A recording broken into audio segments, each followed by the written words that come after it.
各位朋友，大家好，我係光頭啊。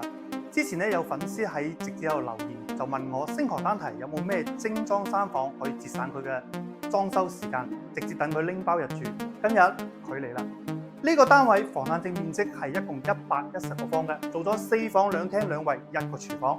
從我哋入戶玄關行入嚟就係我哋嘅第一個房間。呢個房間咧係全贈送嘅，面積有10個方左右。業主咧好貼身咁做咗個可以摺疊嘅隱形床噶。如果你屋企有親戚朋友過嚟嘅話，佢就係你嘅救命符啊！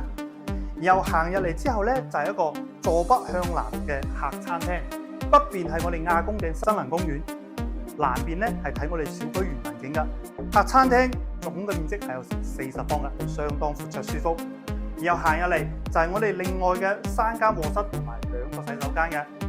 呢度我着重嚟介紹一下呢個公共洗手間。原來咧佢係喺主臥噶，但係業主為咗比較講究啊，乾淨少少，所以將佢做咗出嚟。一行入嚟就係主臥啦，主臥係南向嘅，睇我哋小區園文景，採光通風都係非常之好嘅。全屋做咗個非常之靚嘅實木地板，裝修嘅費用大概有20到30萬左右啊，而家咪等於白送咯。咁嘅單位你點睇啊？中意嘅朋友點讚加留言，今日係咁先，拜拜。